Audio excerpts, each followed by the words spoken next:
I was going to say, Mr. Mitchell, you're a homeboy. I'm from the Bronx, originally Bronx, All Manhattan. right.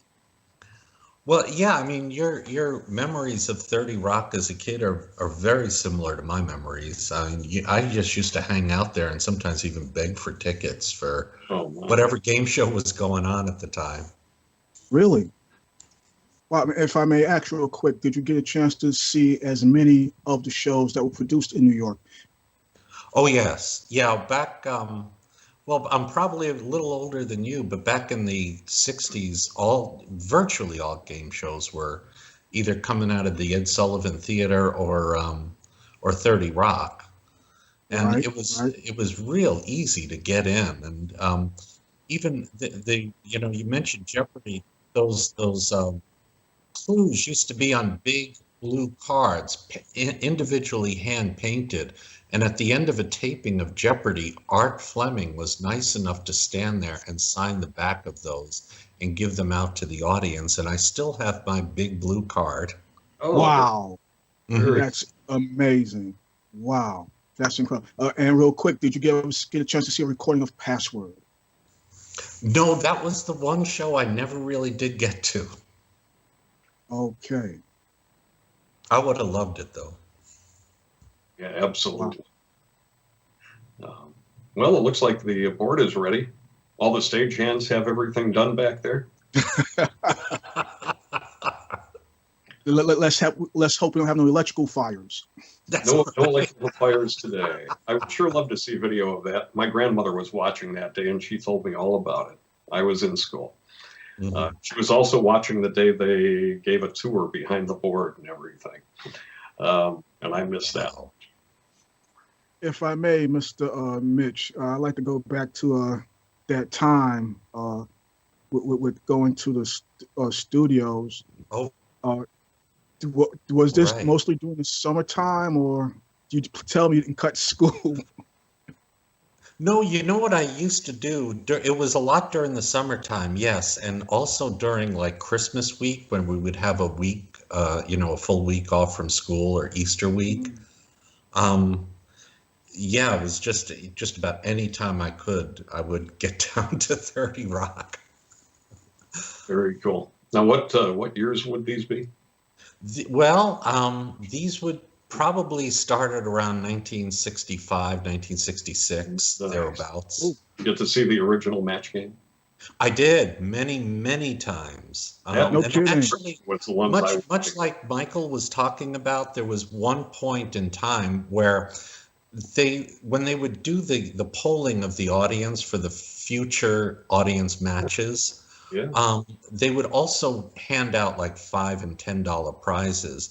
And Oh. one time my mother was with me and she got like a $5 or $10 prize, but they wanted her to sign a paper to, I don't know, whatever, acknowledge that she had gotten paid.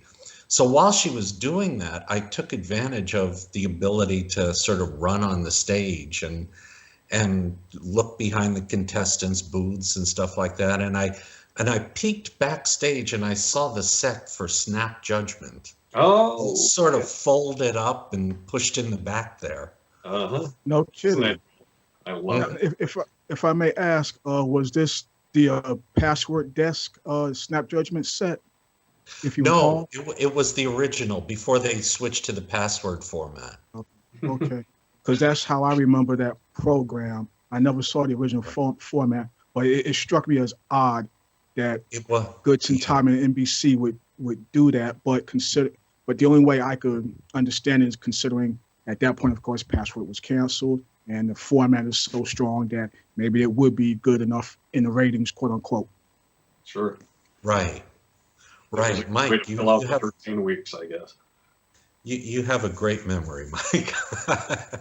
I can't lie, gentlemen. Those programs, that era, made a hell of an impression. The Chuck Barris shows, even the Mhm. syndicated stuff. Pay cards of all the shows that era. Pay cards sincerely should have lasted far, far much longer than Yeah. it did. I couldn't believe that was just 1 year in syndication. Are you kidding me? Mhm. Was that a show you got a chance to see? No, I didn't. For a while, it was done in local station Channel 5, which was it's now a Fox station in New York. Right. Um, but yeah, I never got to visit Channel 5. Oh, where was the first year of Beat the Clock done? Were you aware, or do you know? No, I don't. Okay. You mean when Jack Nars was hosting it, or all the way back to the 50s? No, no, the Jack Norris, excuse me, syndicated 69, Right, 70. right. I don't know where that was. I believe it was the same place. I'm not 100% sure on this, but I think it was the same studio where they did the syndicated What's My Line around that time. Okay, Then that that, would be then that the would be Ed Sullivan. Theater. Oh, it was then. Oh, okay. That may Yeah. have, Cause yeah, because I was going to say that first year, that's when they had the point system as opposed to the cash board. Mm-hmm. Right. Yeah, What's My Line was at the well, both the syndicated What's My Line and To Tell the Truth were at the Ed Sullivan Theater after Ed Sullivan had been canceled, and Yep. the place was just starting to fall apart. And they both ended up moving to 30 Rock, and the Ed Yep. Sullivan Theater shut down for a while. Yep, it sure did. And then luckily got back up. Yeah, To a lot of pilots, Pyramid, of course, being done right. there. Katie and Alley sitcom. you lived Right. a lot. What I wanted to see. I just so desperately wanted to go to New York at that time, see some of those shows.